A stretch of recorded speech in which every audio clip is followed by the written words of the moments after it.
on this Friday night. The E. coli outbreak grows as investigators close in on where the contaminated greens came from. As some ask, is it time to rethink romaine? I don't want any delays, to hurt my presence. The Canada Post strike looms over Black Friday as Ottawa moves to force workers back on the job. What it means for your holiday shopping. And as Rocky returns for another round. Our pop panel weighs in on how to do a reboot right and the holiday movies we love to hate. Happy Friday. This is The National.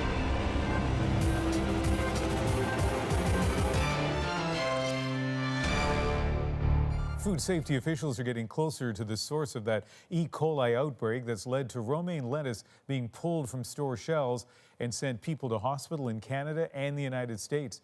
At least 54 people are believed to have fallen ill from the tainted greens. 32 are in the U.S. And today, health officials announced 3 new cases in Canada, bringing the tally here to 22. 8 people wound up in hospital, 1 with kidney failure. And today, the U.S. Food and Drug Administration said California is likely the source of the problem, though no specific supplier has been identified. The Canadian Food Inspection Agency said it can't yet confirm whether California produce is the culprit in this country. The CBC's Olivia Stefanovich looks at why romaine is a risk. Fresh dinners continue to be served at this busy salad bar. Only a key ingredient is missing. Romaine lettuce pulled from the menu out of an abundance of caution. You're scared because maybe when you hear the news, somebody already take it. This dangerous. Because in the market, he don't stop it. He sell it until now, he sell it in the market. The problem is romaine can still be sold because Health Canada has issued a warning, not a recall. Certainly they didn't do a very good job by just giving us a health advisory not to eat romaine, because what that does is put doubt in people's minds. Canadian officials are still trying to determine the source. The Canadian Food Inspection Agency has tested more than 2,000 samples of fresh lettuce and packaged salads, but found no sign of the bacteria. Still, that doesn't mean it's not lurking in the food system. Romaine has a shelf life of about 4 to 5 weeks, lots of time for bacteria to grow. That's why the agency is advising that you throw it all away. This is the second Canadian E. coli outbreak in the past 2 years, linked to the same dark green leaves that has put businesses on edge about E. coli. I don't want this romaine to come to my store. When I order romaine, I don't want to find it. Romaine can be susceptible to contamination for a few reasons, says one expert. When it's bagged, the bacteria can grow and persist for a long time. I would imagine with romaine lettuce, it's all down to a contribution of delicate tissue, the growth of E. coli, and the fact we don't cook it and eat it raw. Washing doesn't help. He says the best thing customers can do is use caution. Replace romaine leaves with, say, iceberg. It may not make the same Caesar salad, but at least he says it can buy confidence. Olivia Stefanovich, CBC News, Toronto. We tend to think of lettuce as healthy, a good thing to eat, but a prominent food journalist says the romaine warning is a good opportunity to rethink lettuce altogether, arguing it's wasteful, risky, and a nutritional lightweight. We're talking about lettuce, we're talking about the lettuce that you're buying in the store. And there are a couple of reasons you might want to consider switching to cooked vegetables. The first is that lettuce is relatively resource intensive because lettuce is like 96% water. So if you take a head of iceberg lettuce and you take a bottle of Evian, they're basically the same percentage water. You're shipping refrigerated water across the country. But the second is that because lettuce is something you eat raw, it can be a vector for foodborne illness, which we've seen with the romaine outbreak and E. coli. But, I want to be clear, I'm not banning salad. It's maybe that we should start thinking about it more as a luxury food rather than as a vegetable staple. People are very attached to salad. It always feels personal when somebody disses your favorite food, whatever that happens to be. If you want to look farther afield, check out sweet potatoes. They're my personal favorite when it comes to sort of feeding the world responsibly because they're incredibly nutritious. You can grow a whole bunch of them on a small piece of land, and they don't have to be shipped refrigerated. They're a great win for the climate and also for the dinner table. Well, let's move on to Black Friday now, and shoppers have been filling malls and stores right across this country, fueled this year by bargains, of course, but also by concerns over those rotating strikes by postal workers. That strike, though, could end as early as Monday, but not without a fight, protests on the street, and perhaps a confrontation in the courts. Tom Perry tells us why. As Canada Post workers hit the picket line in Ottawa, their job action was a burning issue not far away on Parliament Hill. MPs began debating back-to-work legislation to put an end to 5 weeks of rotating strikes. We have worked very hard with both parties to help them reach an agreement. However, having said that, we are now at a time where we have to take action. The government says Canadian businesses need Canada Post back up and running, delivering parcels for online shoppers as the holidays get closer. My question to the minister is, why did they not act sooner? They knew this crisis was coming. Why did they While Conservatives accuse the Liberals of foot-dragging, the most direct attacks on the government's back-to-work legislation came from the NDP. Today we're here for these people you see around me, these working people. Jagmeet Singh joined today by Canada Post employees outside the Commons, accusing Justin Trudeau's Liberals of trampling workers' rights. He's bringing a sledgehammer to deal with negotiations.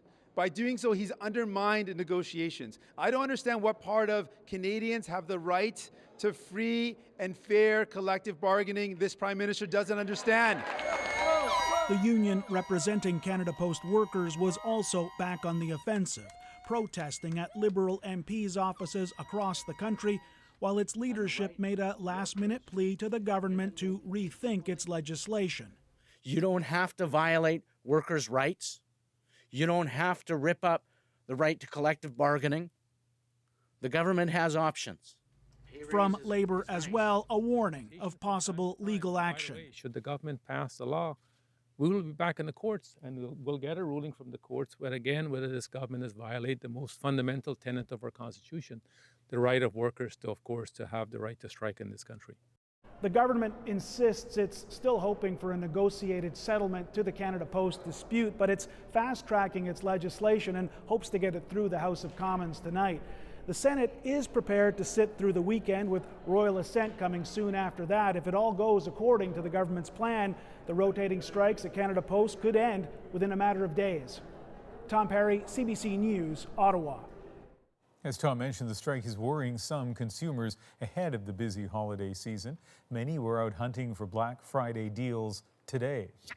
I'm afraid I cannot get my product in time so that I will come to the physical shop. The uncertainty on when or whether online purchases would arrive pushed many Canadians offline and into the crowds. I don't feel like anything's going to come on time. I don't want any delays, to hit my presence. Online or in store, Canadians apparently were planning to spend more money on Black Friday than ever before. According to a recent survey, 40% of Canadians said they were going to shop today, compared to 25% on Boxing Day. Of course, the Black Friday shopping tradition is American-born, and bargain hunters there push their way through crowds for the best deal. Now in Alabama, that led to a deadly confrontation and shooting. For most people, of course, Black Friday not marked by violence, though, just long lines and some great deals. These things are very expensive, okay? And this is a bargain, and we're gonna take this bargain and run with it, okay? And for those who didn't find what they were looking for, well, there is always Cyber Monday. But the environmental cost of all this shopping can be steep. Too many truckfuls or carloads of packaging and fast fashion. It's not always clear whether it's greener to shop online or at the mall. As Jacqueline Hansen tells us, breaking some bad consumer habits can make a difference. Panoramic, awesome. New colors and cuts, all made in Canada. Toronto-based Mick Clothing is all about local sources. From thread to hanger, I can see the whole process. And being conscious of its carbon footprint. This is our Emily blazer, made out of bamboo. As an online retailer, it also tries to limit the environmental impact of its shipments. Mick doesn't offer express shipping or free returns. Do you really need it in 2 days? Can we do the standard shipping that allows the trucks to be full? Online shopping can be better for the environment, largely because of transportation issues. Shoppers don't drive to the mall. Instead, one truck delivers many purchases. But choosing rush delivery can make it worse. When I'm making this demand for a quick delivery, what happens is the truck can't wait for another product to be added to that shipment, and so it needs to go right away. So this is generating a trip by truck. Delivery trucks stuck in traffic, consumers who order multiple sizes planning to ship items back, and failed delivery attempts all add to pollution. This is the place where we receive all the online orders. Companies like Penguin Pickup want to be part of the solution. A small storefront acts as a delivery hub where online shoppers can pick up their packages. The truck is only going to our location instead of 50 locations. Amazon and others are trying out delivery lockers.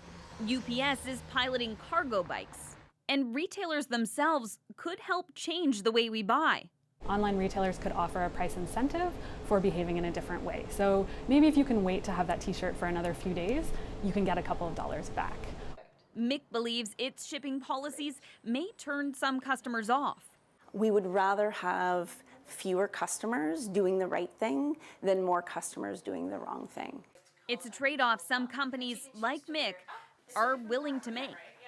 Jacqueline Hansen, CBC News, Toronto.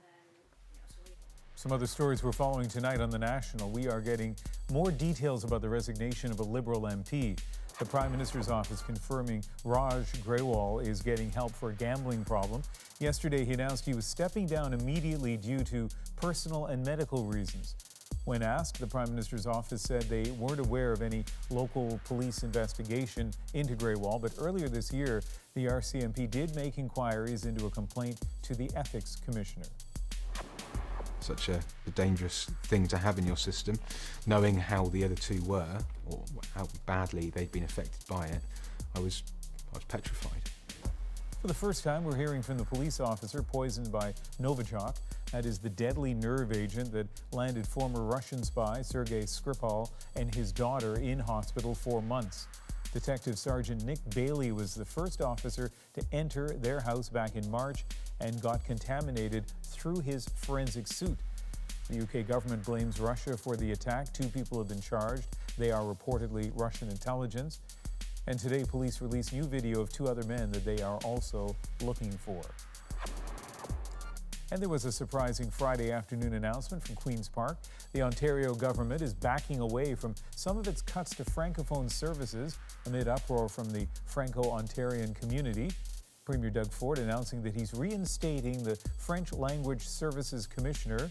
Ford will also turn the Office of Francophone Affairs into a full ministry, with Caroline Mulrooney taking over that portfolio.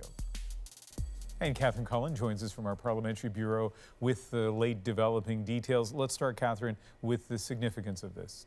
Yeah, well, it's significant in a few ways, Ian. Certainly to the more than 600,000 Franco-Ontarians who were mobilizing to stop these changes. To be clear, they didn't get everything they wanted. For example, Ford isn't reviving plans to build a Francophone university, but it is still a surprising change of approach. It's also significant because this is unusual for Doug Ford. Of all the words you might use to describe him, flexible is probably not the first one that comes to mind. So for him to change his tune is noteworthy. And I think it's quite significant for Caroline Mulrooney. She was really in a tough spot having to defend this. Now, not only does her job get a bit easier, the news release today refers to her as Ford's all-star minister, leaving the impression that maybe she had a hand in changing Ford's mind. And one of the reasons we're covering this is this has repercussions beyond Queen's Park, especially for Conservatives. Well, if this move seriously calms the concerns around this issue, Andrew Scheer will certainly be breathing a sigh of relief. He has been courting Quebecers, and Ford's move was not going over well in Quebec. There was a real fear among Conservatives that Scheer was being hurt by this too, that he wasn't being seen as a strong enough defender of Francophone rights. For the federal Liberals, well, they were certainly trying to add to Andrew Scheer's misery, actively blaming him for Ford's actions. This takes a lot of wind out of their sails, and in fact, now it's actually the Liberals who are being blamed by Ford's government. Caroline Mulroney put out a statement saying Francophones in Ontario get less funding per capita than in other provinces from the federal government. Oh, and by the way, Ian, the Prime Minister, is meeting with Doug Ford and the other premiers just 2 weeks from today. All right. Catherine, thank you. You're welcome. The Calgary Stampeders and the Ottawa Red Blacks are getting ready for the big game this Sunday, vying for the 106th Grey Cup in Edmonton. But there was another issue on the minds of plenty of people in the CFL world today, the possibility of a new team. We're having this amazing conversation about the future of the CFL with a 10th team in Halifax. And of course, that's something that for many of us, that's been a dream now for decades, the idea of this truly coast-to-coast Canadian Football League. Now, the team itself may not be confirmed, but we do have a name, the Atlantic Schooners, the winner of a Name the Team contest. But as Kayla Hounsell tells us, name or no name, the team still doesn't have a place to play. CFL Commissioner Randy Ambrosie has visited Halifax twice now, touting the benefits of a professional football team for Atlantic Canada. In addition to making the league truly Canadian with teams coast to coast, he says the addition of a 10th team would even the playing field and make for a more natural playoff setup. I think it is the unfinished piece of business that has been on the hearts and minds of Canadian football fans for decades. A potential ownership group has come forward, which includes former co-owners of the NHL's Arizona Coyotes. They've launched a Name the Team contest and a season ticket drive. But building excitement is easy. Building a stadium, not so much. The biggest elephant in the room is a place to play. The CFL has been clear. Without a stadium, there will be no team. The group hasn't secured the funding or commitment to build one, but it has identified Shannon Park, a former military housing complex, as the preferred site. The group also says it will bring money to the table, though the up to $190 million project would require government support. I think we could use things better than that. I think it would invigorate the city, make it more interesting. I guess I'm skeptical, so I mean they've talked about it years and years and years and it hasn't happened yet, so. It's true, there has been buzz and excitement about a CFL team in Halifax numerous times, dating back to the early 80s when the Atlantic Schooners were announced. We've even seen plans for a stadium, but never a touchdown. I think this time you really can expect that there is going to be a team. This sports economist has some concerns with the proposal itself, but he says this time is different. The state of the CFL has never been stronger. You have an ownership group that's based out of Atlantic Canada with deep ties and a commitment to the region and the city in general. It's the right time. While there remain many questions as to how they'll do it, the potential owners say they're aiming to put a team on the field by 2021. Kayla Hounsell, CBC News, Halifax. Still ahead, one more story to get you ready for Sunday's big game. Meet the record-breaking Ottawa kicker who spent last year's Grey Cup on the sidelines as a security guard. His moment is our moment. And an update on the major manhunt for that feisty otter who's been dining out on koi fish in Vancouver. It's a story that has gripped the city and divided it. And which one are you guys? I'm pro koi. I'm pro otter. Ooh. So we have to duke it out later. But yeah, I'm pro otter. I got a whole crew I'm recruiting for the pro otter campaign.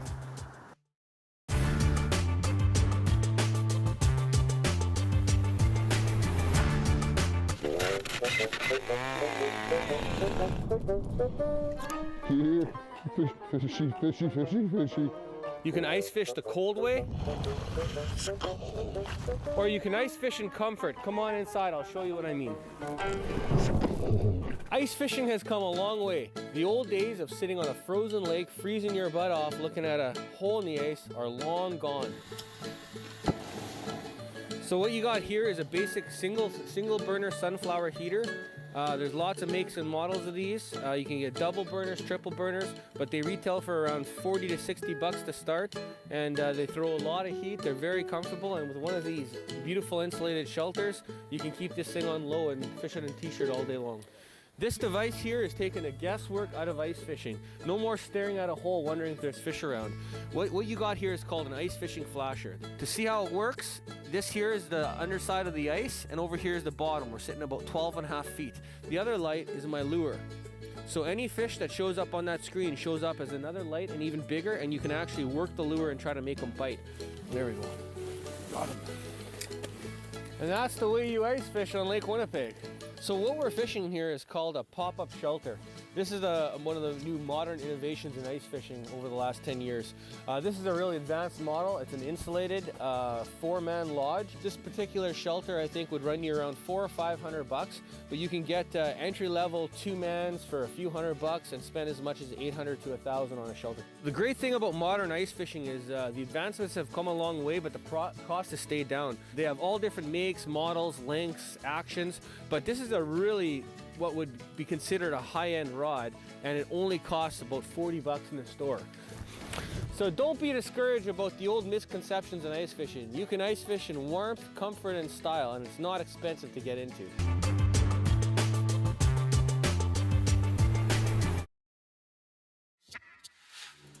For days, the search has been underway for an elusive critter. The hunt for this river otter has captured Vancouver and divided residents. As Renee Filipponi shows us, there are only two options in the city. You're either Team Otter or Team Koi. To say things are out of control is an understatement. The normally idyllic Chinese garden in Vancouver is now a crime scene. And the suspect is not just eating koi, but playing koi. We did set a trap. The otter did visit our trap and it took our fish and our tuna and our chicken. The river otter has made a home here. The picky eater seemingly only enjoying parts of the prized fish. It has decimated the population. They're super cute, but they've got vicious little teeth, and as you can see the damage they've done to these fish. But I went in the other day and I was like, where are all the fish? In the predator versus prey debate, people are taking sides. At this local cafe, the concern for the fish is real. This news is going to get around in otter circles. All the otters, yeah. Maybe not, but it's sure making news. Hashtag OtterWatch 2018 is trending on Twitter, and a parody otter account has 1,000+ followers. Fish to the otter, I guess that's... People are even coming here, despite the garden being closed, just hoping for a glimpse. Ideally, I'd like to see him burst through the water, flop through the air, and smash down, Free Willy style. Everyone has an opinion. Makes me feel sad because I have koi fish at home. I'm pro koi. I'm pro otter. Definitely. So we have to duke it out later. A week ago, it was spotted crossing a street. Why it came and how it found the fish is still a mystery. By either maybe smelling the pond, maybe smelling the fish, or maybe it was just random event. It was passing through that area. The city has set another trap, but this expert says if the otter is caught, a road trip will be its next adventure. They'll keep coming back, often as a group, not just singly, till there's no food left.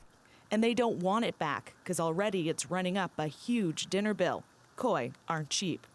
They were $1,000 to $5,000, depending. So buttons are being sold now to raise funds to buy new fish. But you will have to pick sides. In the case of grand theft otter. Renee Filipponi, CBC News, Vancouver. Still ahead on The National, another story of man versus beast. We go off the BC coast where fishermen are fighting off an overwhelming number of seals and sea lions for their catch. Plus, the latest installment in the Rocky series hits theaters tonight. Victor Drago, son of Ivan Drago, who infamously killed Apollo Creed, appeared today to issue a challenge to Adonis Creed. Don't do this. I ain't got a choice. Did you follow that? A lot of familiar names. Will they pull in crowds? The pop panel joins me to talk remakes, revivals, and reboots next. But first, 7 months after they were both paralyzed in a devastating bus crash, Humboldt Broncos teammates Ryan Strashinsky and Jacob Wasserman reunite for the first time on the ice. The two men have turned to sledge hockey to keep their on-ice dream alive, and they practiced together this morning ahead of an exhibition game at the University of Denver. They look good out there together, right? It's all right. Getting out with some of those guys out there are like really freaking good. And being out with Strauss was amazing. Haven't been on the ice with him in a long time, so that was a really good feeling.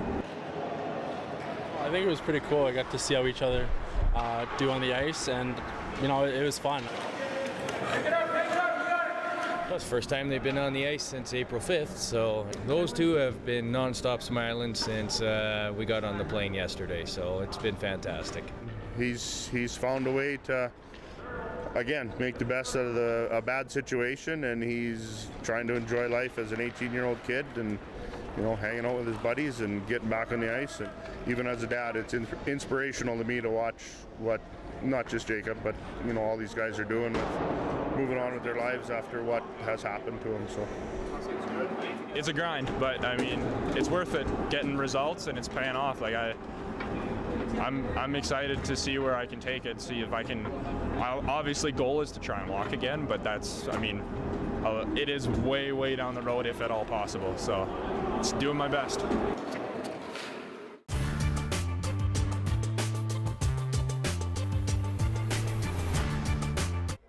Good level. Give us a little more. I need to. I don't want to. I've been moving calm, don't start no trouble. Killing the vibe at that point. Yeah, I know. You know, gonna get letters.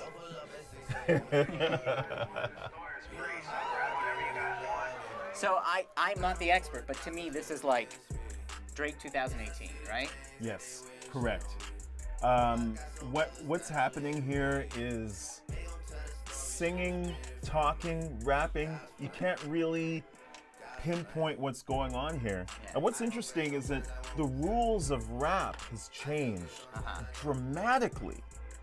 Because if Run DMC in the 80s or LL Cool J or Beastie Boys were to tell you the rules then, they would be very pissed off right now. Yeah. And say the rules in the 90s had kept the rule book, kept it clean. The rule book now is getting quite dusty, and I'd say Drake is in the forefront of that. If you listen to this, what do you think? Like, what do you mean by that? What is he doing to hip hop today with a song like this?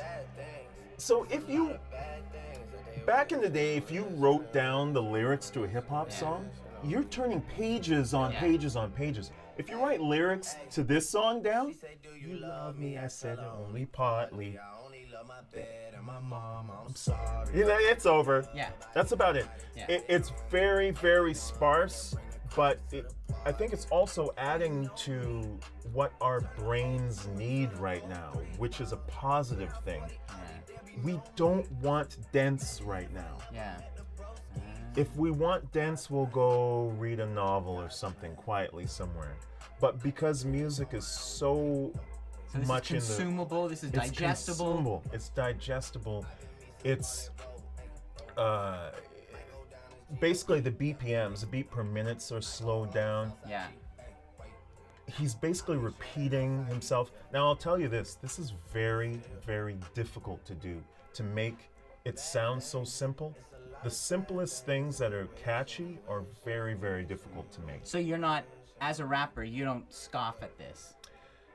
No, I don't. I actually tip my hat to it, because if I were to try to make a very simple, laid-back track that repeats the same words, it's very difficult to figure out what those same words are going to be without annoying people, without boring people.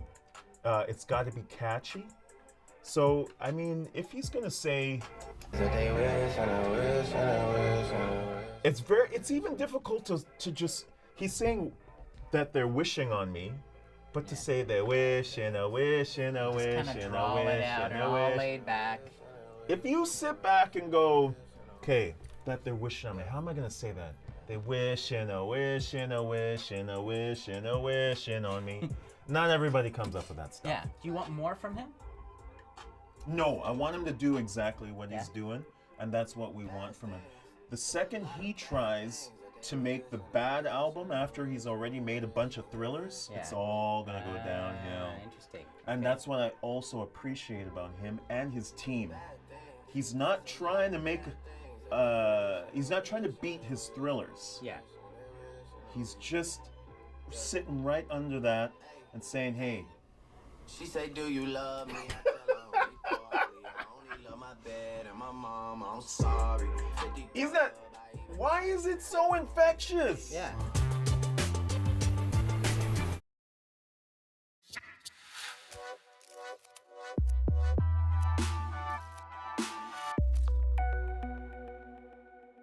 One of Hollywood's most hotly anticipated movies is finally here. That would be Creed 2, the sequel to the revival of the Rocky movies from the 70s and 80s.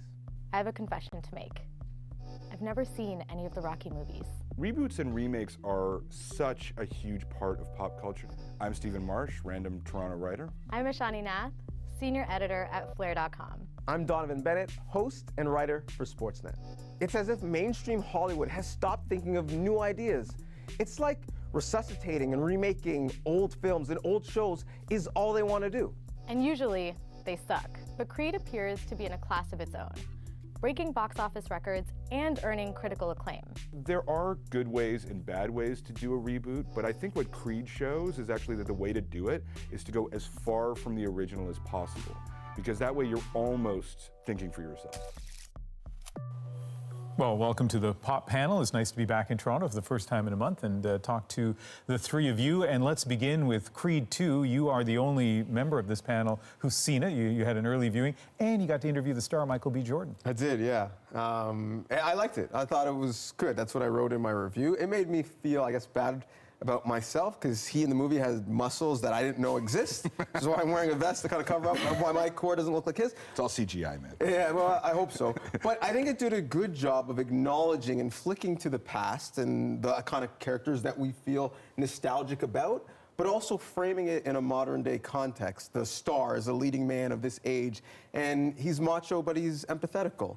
His leading woman is someone with agency and as a partner, not just a spouse. The fighting sequences are not just Eye of the Tiger, which is, you know, old hat for us. It's cut to hip-hop music. So they did a good job of respecting the legacy of the movie, but bringing it to 2018. One of the reasons we're talking about this movie is you may have the same experience I do. I saw it in 1976, the original Rocky movie, and thought, yeah, pretty good underdog story. Couldn't even have guessed that so many years later we'd still be talking about this franchise and these themes. And we're going to talk more about that in a second, but let's look at a little bit of the trailer from Creed 2. It's time, kid. So you gotta ask yourself, what were you really fighting for? I don't want you making the same mistakes I made. Okay, we all want to go for either a run or to the weight room or whatever it is. Stephen, I think one of the enduring parts of this movie franchise may be that boxing is made for Hollywood. Well, I mean, I think you have to kind of, I'm the cynic of this group, I think, and I think to me all these things are made as business decisions, right? And if you're going to make a boxing movie today, you basically have to make it a Rocky reboot because no one's going to see an original movie. People only have access to things that they remember from the time when there was mass culture, which was the 70s, 80s. Now we live in a niche culture where things are made for much smaller audiences. So to get that broader audience, you basically have to go back to the past in some way. And that's why, when you actually look at what constitutes pop culture today, it's mostly things that were invented from the 60s to the 80s. There's some disagreement about what word we use to describe this movie. Is it a reboot? Is it a sequel? So whatever terminology you want, that idea of taking an old franchise and continuing it or making it new, what's your feeling about that? So listen, I have no time for the exact same movie told the exact same way. And I think that's where reboots often fail. What I think Creed and some other movies are doing that works is reimagining or reinventing stories or carrying on a story in a way that targets a new demographic or brings new demographics into the story. So I know, like, for example, Ocean's 8 wasn't the best movie ever, but it gave a chance for women to see themselves in these roles and in a franchise that they previously weren't part of. And I think there's power to that. How did you feel about Ocean's 8? It's my least favorite thing when they do this. When they did it with Ghostbusters and they did it with Ocean. Like, make a female-centered heist movie like they did with Widows. With Widows. Yep. This is way better than taking some worn-out franchise and then putting in the exact demographic or more the political virtue that you want to see reflected into these things. It's so lazy to me, and it almost always leads to bad movies. I mean, I don't think it has to be either or, though, and I think that's where a lot of the conversation gets stuck, is it doesn't have to be Ocean's 8 or Widows. I think Ocean's 8 helped open that door, start conversations that are now leading to Widows and more movies like that. It started a conversation about why is this movie so bad. I mean, those are the conversations that started. But there's still young women who are going to look up to that movie and say, oh, that's really cool. I can be a lead. I can see myself in these types of films. Last word on this topic, Donovan? Yeah, I mean, think whether it's requels or spin-offs. Requels, I like branding exercises is more closer to what it is. Sure, but I think the situation matters. So maybe Lion King, telling it again, exactly the same, but with new technology, would work. But bringing back Boomerang today with some of with new characters may not work, right? So I think certainly the situation matters, but with Rocky, it does work. Right? It does work because they've respected some of the things in this era that wouldn't play as well. Any chance you're going to watch? Oh, I think I'll see it for sure. And you? Maybe. All right, okay. So we didn't set out today to talk only about movies, but it's the way it's going to work out because there is a phenomenon happening right now on both Canadian and American television that is related to both movies and Christmas. We're going to talk about it in a sec, but take a look at this. Candace Cameron Bure stars in one of the 12 new original movies of Christmas. Have you ever seen it, Snow? No. Winter Wonderlands weren't her thing. I do not do winter. Did you two get off on the wrong foot? I don't think she has the right foot. Until a little Christmas spirit melted her heart. Just never imagined there could be so much magic in Christmas. Let It Snow. Okay, stay with us. I worry that there's somebody who's been flipping around the channels and ended up seeing that and thinking, oh, something horribly wrong just happened on the National. So the reason we're showing that is that the Hallmark Company has made a series of movies that have appeared on the, I think it's a Hallmark channel in the United States. The W Network here is playing, I don't know, 22 of them, one almost every night. You've seen some of them? I've seen one or two How of would the you Hallmark describe ones. them to the audience? They are exactly the same every time. I like to compare it to like the Christmas dinner. You know exactly what you're going to get. There's going to be turkey, there's going to be stuffing, there's going to be mashed potatoes. You know what you're getting. There's a sense of comfort in that, but not much changes movie to movie. Yeah, but you've watched some. Will you watch more? Because apparently there's one a night.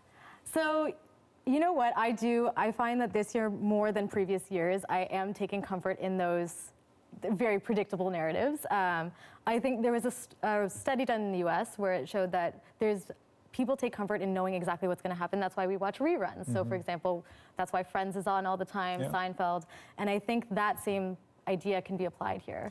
So somebody in my house who shall remain nameless has been watching these, and I began by mocking them, but I have to say that after a while, there is some weird, strange comfort in having them on. Also spotting the Canadian cities where many of them are shot. I'm a little afraid to ask you this question. Stephen, how do you feel about No, whatever gets you through the night. Hallmark phenomenon? I mean, you know, it's 2018, it's dark outside, it's cold, you're in Canada around Christmas, like, you should just watch whatever is going to make you feel okay, and whatever's going to make you feel like the world is going to turn out all right. That's what Christmas is about. Even for people who aren't religious like me, it's like, you know, things are going to be okay. So yeah, of course there should be these movies. You described yourself earlier on in this edition of the panel as the cynic on the panel, but it turns out that it's not true, because this guy is when it comes to Christmas movies. He's more angry. Your review of the Hallmark phenomenon? Yeah, I mean, they're not for me. And I mean, but they're not for me. And I think your analogy of comfort food is a great one, because if we're going to talk about turkey, yeah, we have it around Christmas, but it's not the best meat. It's not even the best bird. Can you eat it every night? You no, definitely of course can. not. That's a good point. Right? Yeah. So these movies make you, I suppose, feel nostalgic, makes you feel like, oh, it's Christmas time, which people like. but they're not good. No. For me, I don't see myself in them. I don't see a lot of diversity in them. They're certainly aspirational as to what we're supposed to aspire to. I've never landed in a small town in a helicopter either. No, yeah, so, right. Neither have I, funny enough. But they're very Caucasian, yeah, very Sure Anglo-Saxon. They're very heteronormative, and we are not really that way as a country all of the time. And I would love to see more diversity in them, but I get why there isn't, because it is a formula. There's an audience there, and so they're feeding to that audience. But there's no reason why that formula couldn't be broadened, right? Like you could take the comfort part of that, and you know, maybe like even a Christmas dinner isn't always turkey for every single family. There's definitely space to push these stories a little bit further, and I think you can apply the same narrative. You can still have those same staples with different types of people. Like, I don't think I've ever seen myself reflected in a Christmas movie or a Hallmark movie. I still find comfort in them. But yeah, there is room for change for sure. We have 30 seconds each to hear from our panelists on either your recommendation for a must-see Christmas movie for someone or what your favorite Christmas movie is. Do you want to start? Sure. So one of the movies that I consistently love is The Holiday. This is Kate Winslet, Jack Black, Cameron Diaz, and Jude Law. And I love it because it has all of those same tropes, but it's not quite as cheesy, it's not quite as predictable, but it still feels really cozy and comfortable, and it's just great. I've seen it. It's very watchable. Donovan, do you even have one? I mean, no. Like, if I had to choose, it would be Die Hard, because it's the farthest thing from an actual Christmas movie that exists. So I'm actually going to use my time to say, don't watch Love Actually. I was forced to watch it, and I call it Hate Actually because I hate it. See, I will explain why he's doing that in just a moment. Stephen? Well, It's a Wonderful Life. I think it kind of gets siloed off into this group with Christmas movies. It is one of the great American films, is one of the greatest American films ever made, and I think it's underrated. I think because it's a Christmas movie, it kind of gets underrated. If you watch it and just try to experience, it's such a great film. The reason Donovan mentioned Love Actually is, for better or worse, it's a movie that I love, and I watch 2 or 3 times every Christmas. And I was just going to mention it at the end and then just fade to black so no one could dig in. But we have 30 seconds. Can you, in 15 seconds, say why I'm wrong about Love Actually? It is a film that has no connection with anything about love in it. Like, every version of love in it is actually something that isn't love at all, and it's so shallow and so cheap, but it's not even sentimental. It has no human warmth. You mean stealing your best friend's fiance is not love? Or just if you fall in love with a woman who doesn't speak your language and brings you drinks in the afternoon, that's not love. So let's go to camera 3 here, and let me just say we will continue this conversation after, but let's just end the TV portion of the pop panel now. Thanks for watching. But let's continue the show. Next on The National, Sharing the Hall. This is what's happening for the last few years now. They just come when they're fishing, and they're here the whole time. It's just like pigs at a trough in a farm, I guess. Boat off the coast of BC, where fishermen are battling seals and sea lions for their share of the catch. But first, a quick look at a conversation we have for you. Sunday night on The National, 2 years ago, Michael Bublé dropped everything, put his career on hold after his 3-year-old son Noah was diagnosed with cancer. On Sunday night, Bublé opens up about his family's journey with the host of CBC Radio 1's Q, Tom Power. Here's a preview. Just because I wander around the places we would go. I think I realized that a lot of the things I had worried about, a lot of the things that I thought mattered, just are not important. And I think, I really wanted to experience the positive things in life and the beautiful things, because I got a sense of mortality. I got a sense of truly the things that are important in life. And for me, every single moment started to matter, and being in the moment started to matter. And Michael, is that change an immediate change? For me, it was. Or is that something that you have to work on? No, Tom, for me, it was like... When I fall in love.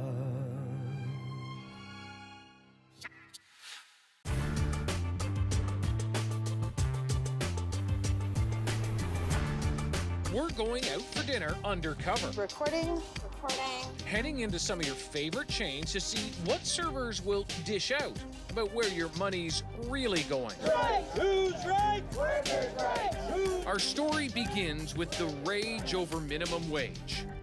The fight being heard across Canada. Since Ontario raised the minimum wage, some companies are cutting paid breaks and reducing benefits. I'm here today because of the gross treatment that these workers are getting in the wake of a long overdue wage increase. Now dozens of servers are telling us about another tactic called the tip out. I'll get the jerk chicken, please. You know, most restaurants have a tip-out policy, a common practice where servers share not a portion of their tips, but a percentage of everything they sell. But as the minimum wage has been hiked, some employers are hiking the tip-out too, taking money from the servers and giving it to the other staff. It's really not fair.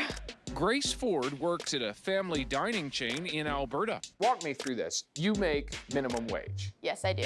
It's $13.60 right now. What do people in the kitchen make? From what I know, there's $15 an hour to $32 an hour. So why do you have to give some of your money to them if they're making more of an hourly wage than you are? They want to make more money as we begin to make more money.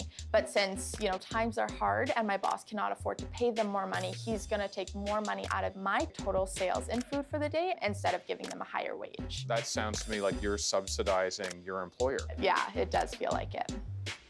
Grace forks over 4% of all the food she sells, but that's about to increase to 5%. Just in the past week, how much have you tipped out? I've tipped out $413.62. So even if she doesn't get tipped, she's still on the hook to pay that percentage to the restaurant. I am a little frustrated. There's days where I work 12 hours and I still, I give out $80 that I've worked all day for. Money Grace is saving to go to nursing school. Hard-earned money that I have sweat and almost cried over through the past week working for that just kind of disappears into thin air. She's not alone, but she's one of the few people willing to go public. So, to find out how widespread this is, we're checking out some popular chains. First up, a Kelsey's location in Ontario. We're protecting the identity of the servers who could lose their jobs for speaking up. We tip out 3% on our total sales. Did you go up in percentage because of the minimum wage increase? It used to be 2%. You wouldn't think that 1% makes a difference, but it does. Same story at Sunset Grill. We usually tip out 5% of the sales now instead of the 4%. And when we head into Moxie's, I'll tip out around 4.75% of what I've sold. Has it gone up since the minimum wage increase? It will be. It will be in the next month. I believe it's going up to 5.75. So it's 4.75% of all sales, not tips? No, all sales. It's like a Wild West out there. Dina Ladd has been fighting for workers' rights for over 2 decades. No restaurant owner should be using tips to compensate for the minimum wage. She says the tip-out tactic is unfair. If they are trying to recoup that money to pay other people or to cover other costs, then that needs to get challenged, and we need to make sure that people know about it. Because it's happening almost everywhere we visit. At Eastside Mario's, used to be 2.5%, and it just recently went up to 3.5%. And at the Keg, We actually just changed it so it was 4, now it's 5%. And why is that? Because of the minimum wage? Yes.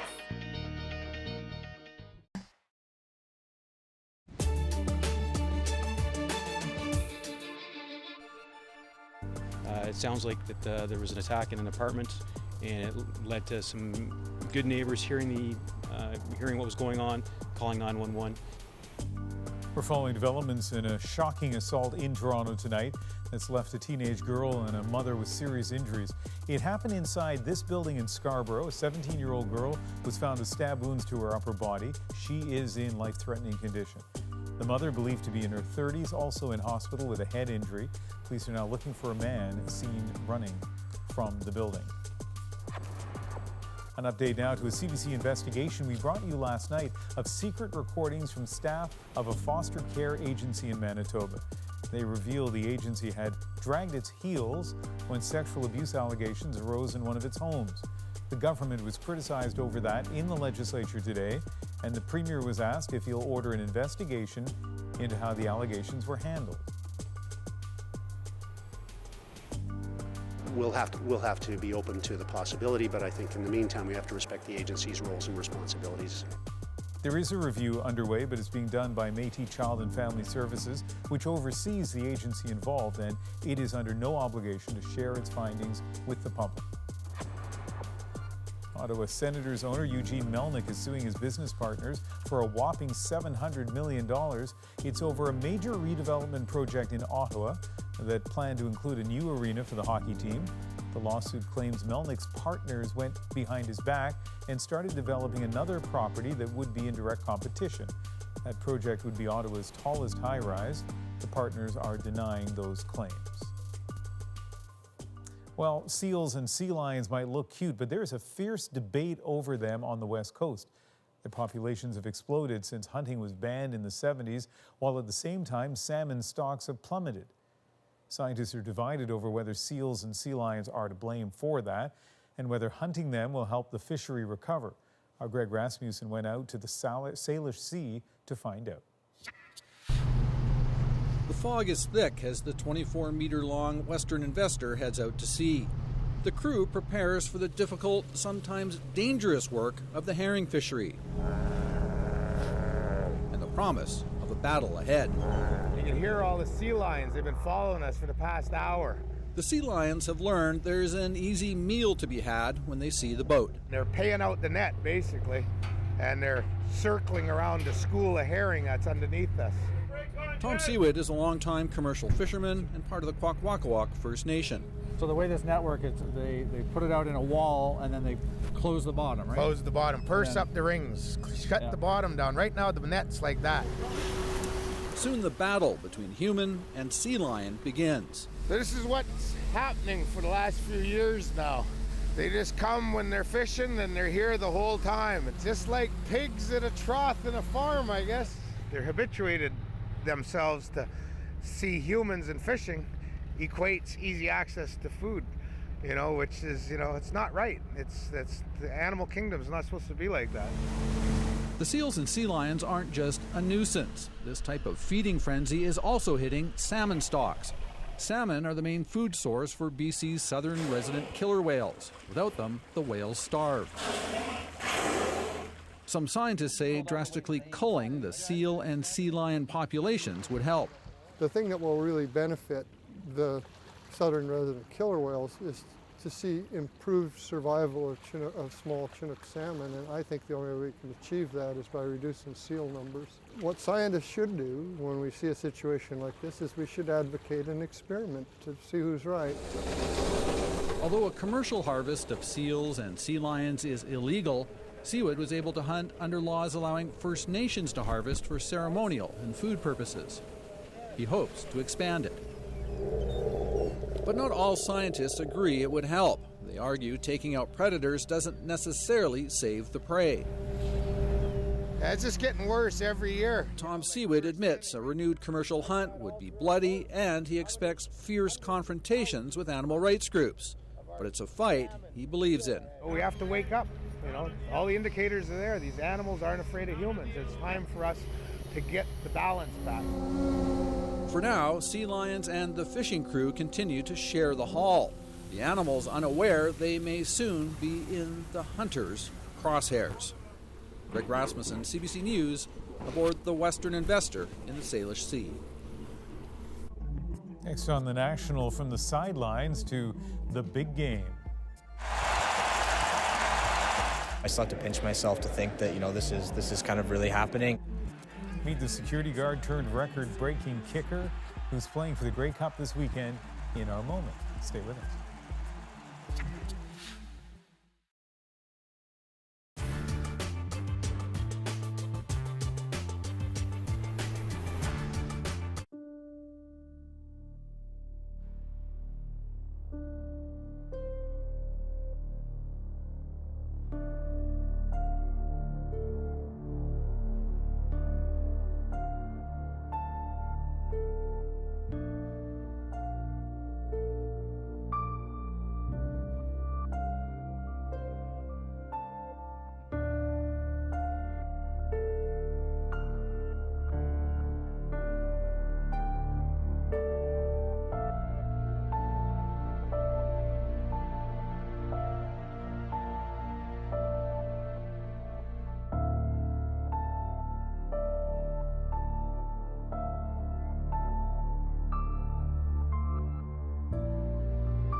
The world's most famous Canadian, Grey Owl, just back from a triumphant British tour, is to be a reluctant guest at a gathering of First Nations.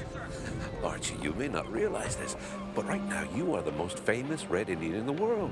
These are your people. You have to be there. Come on, Harry, let's go. Sure, I'm sure. His name is Archie Bellini, and if he's a Red Indian, I'm the King of China. It is an honor to meet the man called Grey Owl, who has brought much respect for our people. Imposter, rascal, dreamer, and yet the Englishman who called himself Grey Owl awoke the whole world to our vanishing wilderness. My brother says, men become what they dream. You have dreamed well.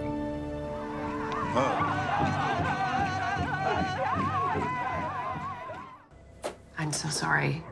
You're going to have to put your cat down. We're just here to make her feel good, right? Yeah. The 106th Grey Cup is this Sunday, and for 26-year-old Lewis Ward, it is nothing short of a dream come true. 1 year ago, he was standing on the sidelines as a security guard. Fast forward a year, and he's back, only this time he's kicking field goals for the Ottawa Red Blacks. Ward's journey to the Grey Cup is our moment of the day.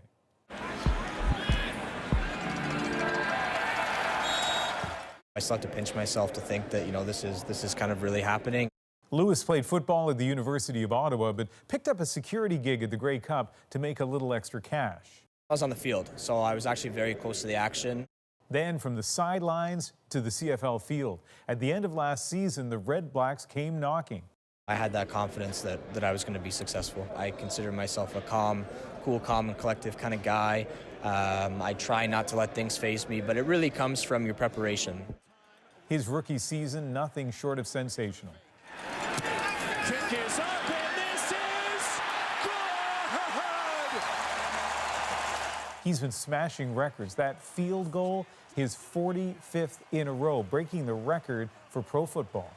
And now he's got his eyes set on that coveted cup. I have the expectation in myself that,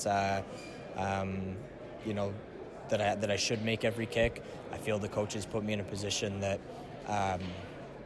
nothing that I can't handle. I don't think you have to be a kicker to appreciate what this guy can do, despite the conditions, despite the temperature, despite what's going on in the game. Look at these numbers. The rookie record in the CFL was 22 field goals in a row. He smashed that. The record in the CFL is 33, and as you heard, the pro football record is 45 field goals in a row. I think he ended up with 51 out of 52 attempts. And so one more reason to watch the Grey Cup. You can maybe PVR the National, the Michael Bublé interview, and all of that. And let's hope for another perfect night for Ottawa's kicker. That is the National for Friday, November 23rd. Good night.